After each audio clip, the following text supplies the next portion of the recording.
autant le propriétaire que le locataire ont intérêt à regarder les taxes foncières, la valeur inscrite au rôle d'évaluation.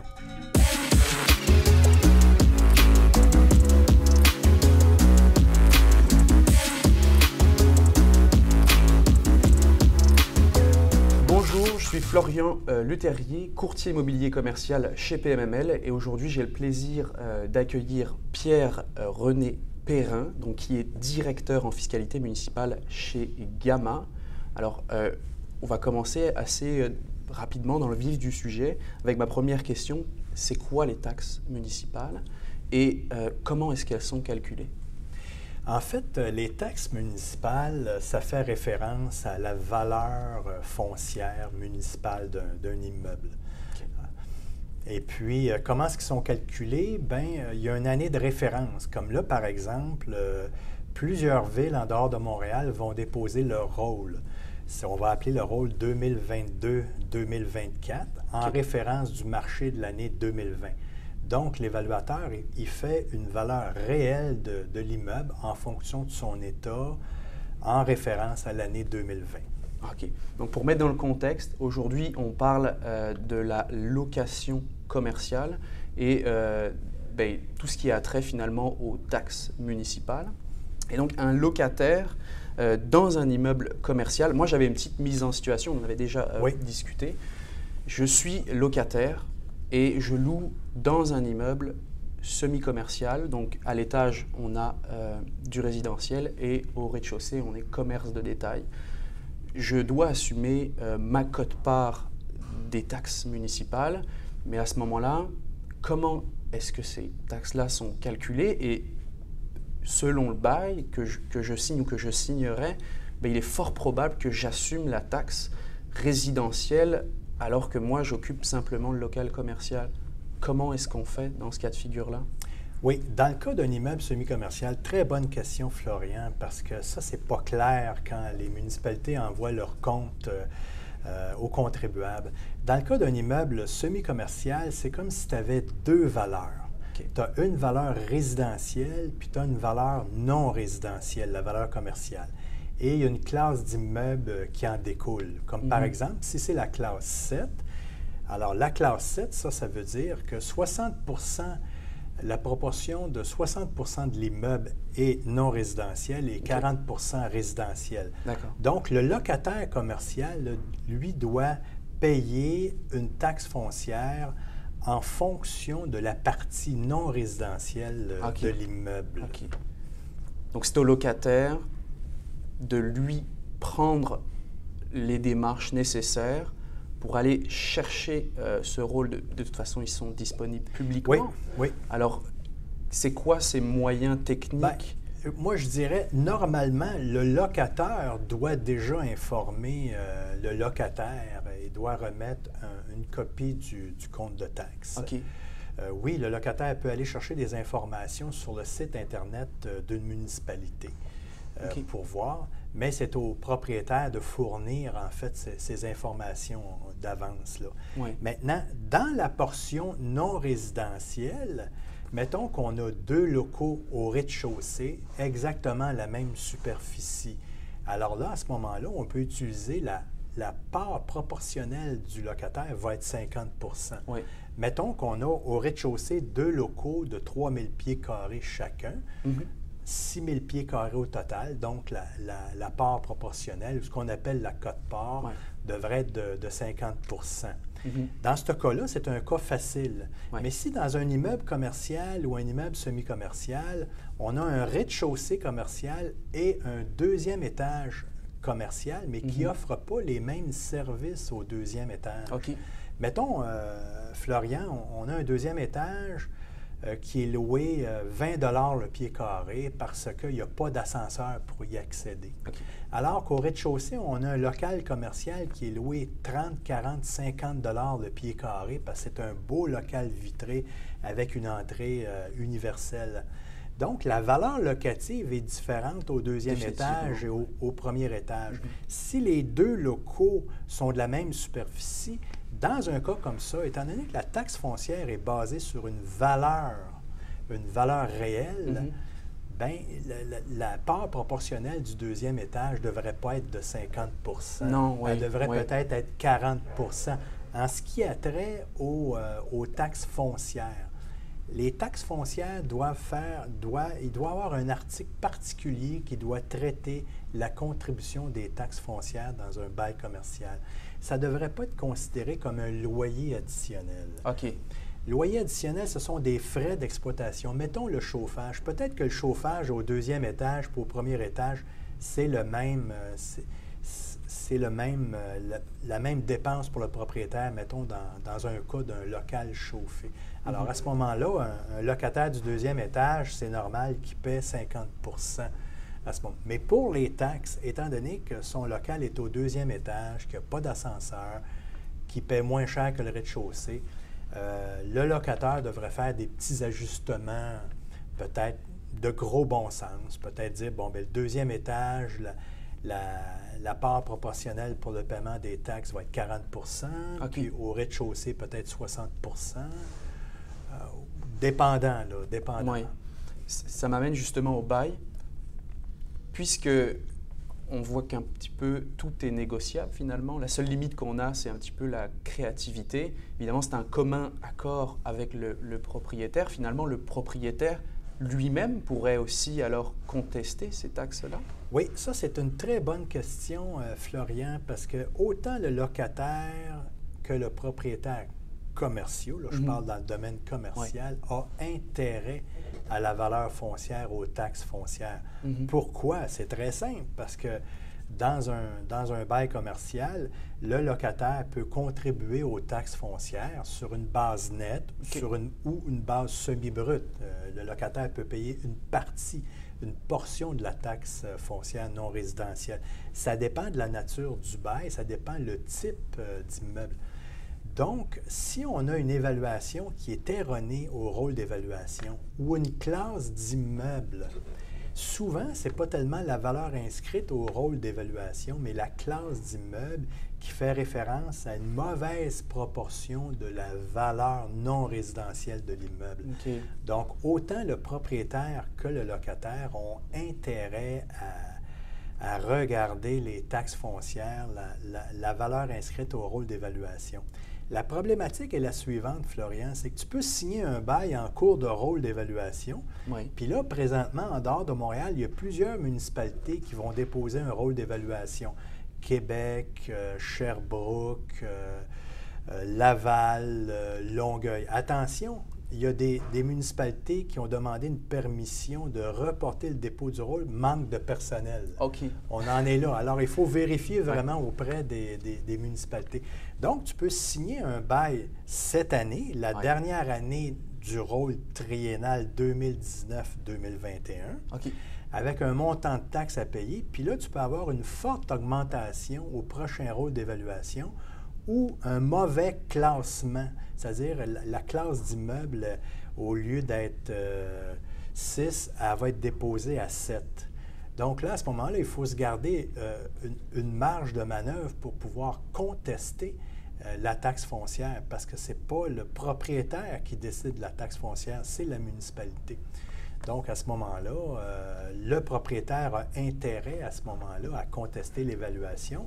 Le locataire aussi peut le faire en vertu de la loi de la fiscalité municipale. Si un individu a un intérêt dans un immeuble, donc payer des taxes au propriétaire, c'est ce qu'on appelle avoir un intérêt. Donc, le locataire aussi peut contester l'évaluation municipale.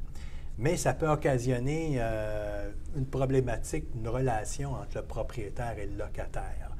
Parce que je sais que beaucoup de propriétaires mettent une clause dans le bail commercial qui interdit aux locataires je l'ai souvent vu, de faire une demande de révision. Bien, ça, c'est une clause abusive. Parce que la loi de la fiscalité municipale est très claire. Elle dit toute personne qui a un intérêt, un locataire commercial, un créancier hypothécaire, un copropriétaire peut contester l'évaluation foncière.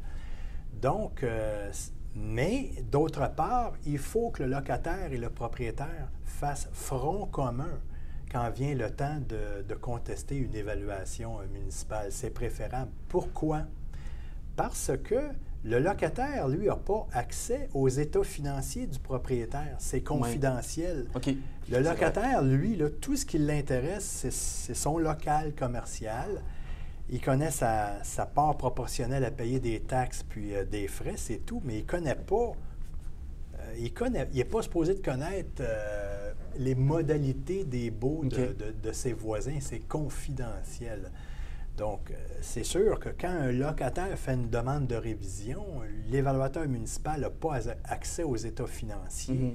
Donc, à ce moment-là, par contre, l'évaluateur municipal, lui, peut avoir des données sur la propriété. Mais c'est pour ça que c'est mieux que le locataire et le locataire fassent front commun pour faire une demande de révision de l'évaluation foncière ou de la classe d'immeuble dans le cas d'un immeuble semi-commercial. Donc, on comprend que si dans le bail que j'ai signé ou que je vais signer, si je vois que je n'ai pas la possibilité de pouvoir contester ces taxes-là, bien déjà, c'est un problème majeur là, ou qui va se présenter dans le futur pour renégocier ces termes-là. Et également, j'avais compris qu'il y avait une demande de révision qui pouvait être faite, mais jusque quand? Donc c'est ça la question suivante. Jusque quand on peut réviser, dans le fond, ces nouveaux rôles-là, parce que 2022, 2024, qui va être le prochain rôle? 22-24.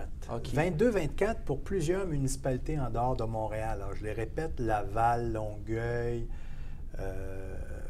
Sherbrooke, Québec, Trois-Rivières sous toute réserve. Donc, renseignez-vous. Alors que Montréal va plutôt déposer son rôle qui va être effectif au 1er janvier 2023. Okay. Donc, à Montréal, présentement, là, on est en 2021, tu ne peux pas contester ton évaluation foncière ou ta classe d'immeuble. Mais par contre, étant donné que beaucoup de municipalités ont déjà déposé leur rôle à l'entour de la mi-septembre 2021, bien là, les contribuables peuvent déjà vérifier leur valeur puis leur classe d'immeuble et peuvent contester immédiatement. Maintenant, attention, on a jusqu'au 30 avril de la première année en vigueur du rôle triennal. C'est-à-dire, dans le cas, mettons, prenons Laval, Québec, Sherbrooke, un propriétaire ou un locataire, s'il a le droit de le faire, peut faire une demande de révision avant le 30 avril. Donc, mais faites-le pas la veille du 30 avril parce que vous allez déposer une demande de révision sans expertise, sans analyse. Donc, c'est le temps maintenant de regarder si la valeur réelle inscrite au rôle est bonne et surtout la classe d'immeuble dans les cas d'immeubles semi-commerciaux. Mes gains les plus importants, Florian, en termes de taxes foncières, c'est dans les immeubles semi-commerciaux. OK. Parce que la différence entre une classe 7 et une classe 6 est substantielle. Donc, parce que, je veux dire, au lieu de considérer un immeuble commercial ayant une proportion non résidentielle à 60 elle passe à 40 Alors, imagine, et la taxe foncière non résidentielle à Montréal et dans les plupart des municipalités au Québec, c'est 3 à 4 fois plus élevé que la taxe résiduelle ou la taxe résidentielle. Okay. Alors, te rends-tu compte, Florian? Le fardeau fiscal, autant pour le locataire et pour le propriétaire quand les locaux sont vacants. Parce que quand les locaux sont vacants, moi, je constate que c'est une injustice fiscale là, avec ce système-là. C'est que le propriétaire est obligé de payer la taxe foncière non résidentielle, même s'il n'y a aucune activité dans son local commercial. Alors, c'est une injustice fiscale qui a engendré la création de cette taxe-là non résidentielle. C'est incroyable. Surtout pour ça là, que je pense qu'on doit faire appel à vos services. Est-ce que j'ai plusieurs fois entendu classe 6, classe 7, classe 8? Oui, classe 8. Comment est-ce qu'on... Bon, écoutez, il y a quelques indices visuels qu'on peut faire. Je vais donner quelques trucs, là. Si vous avez un immeuble semi-commercial avec, mettons, 3 ou 4 locaux commerciaux, puis un logement au 2e étage, bien ça veut dire que 85 % de la valeur, elle est non résidentielle. Donc, ça a du sens. OK. Si vous avez une classe 7, c'est-à-dire si vous avez, mettons, 2 locaux commerciaux et 2 logements, si les logements sont très bien loués, plus les logements sont bien loués, plus la proportion de la valeur résidentielle est importante. Donc, on peut faire basculer la classe. Donc, c'est normal que ça soit une classe 7. Mettons, je viens de régler un cas dernièrement à la Ville de Montréal où j'avais 2 locaux commerciaux au rez-de-chaussée sur la rue Jean-Talon-Est, qui se louent à peu près 25 $ le pied carré comme loyer de base. Mais j'avais 6 logements aux étages supérieurs, au 2e et au 3e étage, dont 3 très, très bien loués. Alors, on ne contestait pas vraiment la valeur inscrite. Même la valeur inscrite peut être quelques centaines de milliers plus élevée. Mais dans ce règlement-là, on vient d'obtenir une classe 6 au lieu d'une classe 7. Alors ça veut dire là, des milliers de dollars de gains de taxes. Donc ça, c'est en contestant, en fait. En contestant. OK. En contestant. D'où l'importance, là, justement. De vérifier. Ouais. Les immeubles semi-commerciaux, là, c'est très important de vérifier la classe d'immeuble. Souvent, ce n'est pas une question avec... Tu le sais, Florian, le marché est bon présentement, là, autant résidentiel que commercial. C'est normal, je pense, d'avoir une augmentation de valeur réelle, valeur foncière. Souvent, ce n'est pas ça qu'on conteste, à moins que la propriété soit en mauvais état, qu'il y ait un taux de vacances très, très élevé. Mais dans le cas des immeubles semi-commerciaux, il faut vraiment se poser des questions sur la classe d'immeuble. OK. Ça, c'est très, très important parce que ça fait... Dans un immeuble semi-commerciaux, souviens-toi, tu as 2 valeurs. Tu as une valeur non résidentielle puis une valeur résidentielle. Et selon le pourcentage, l'évaluateur municipal détermine une classe, mais c'est souvent fait dans le cadre d'un processus d'évaluation de masse. L'évaluateur n'a pas le temps de regarder toutes les propriétés.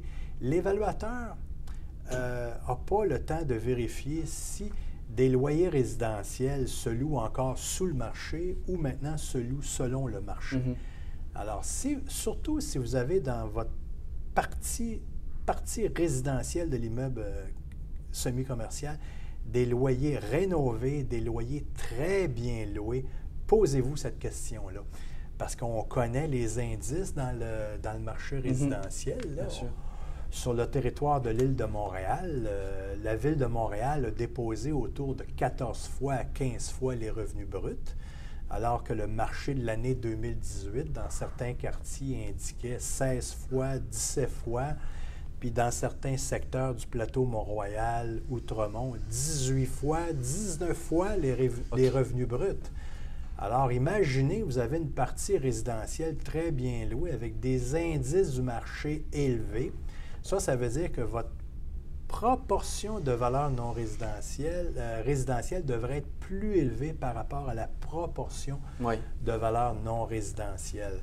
Donc, c'est un élément à vérifier. De toute façon, je vous laisserai en discuter avec Comnit. Donc ça, c'est leur prochaine entrevue. Oui, effectivement. Là, on va parler un petit peu plus, d'une part, des immeubles commerciaux. Comment est-ce que l'évaluateur municipal fait pour les propriétés commerciales et pour les propriétés résidentielles, il y a une bonne différence. Une bonne différence parce que existe au Québec le tribunal administratif du logement.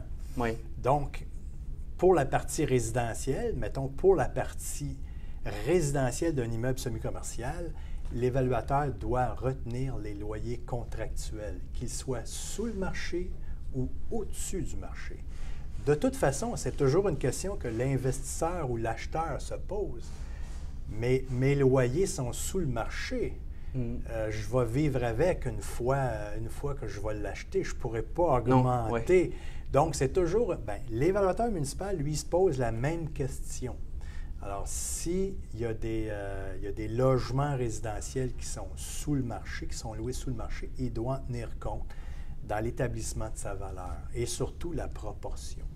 Et l'avantage, quand vous avez des bons loyers dans la partie résidentielle d'un immeuble semi-commercial, ça peut faire augmenter la proportion de la valeur résidentielle et faire basculer la classe d'immeuble à l'avantage du propriétaire et surtout des locataires commerciaux, Oui. eux qui supportent le fardeau fiscal de la taxe foncière non résidentielle.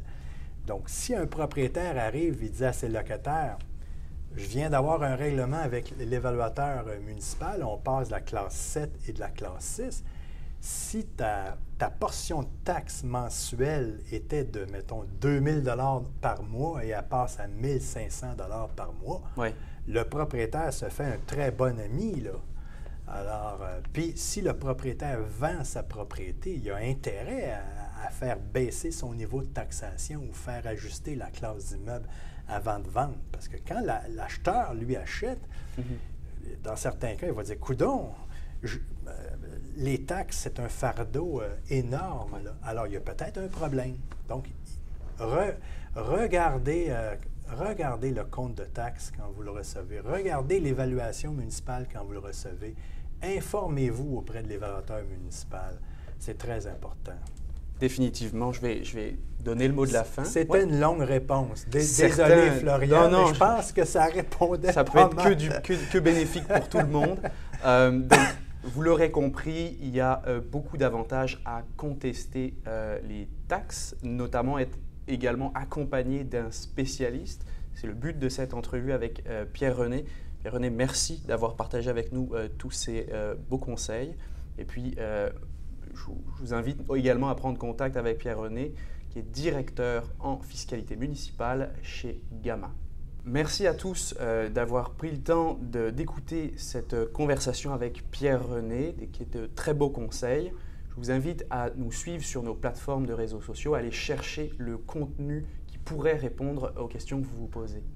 Merci à tous. C'était Pierre-René Perrin et Florian Leterrier. Bonne journée.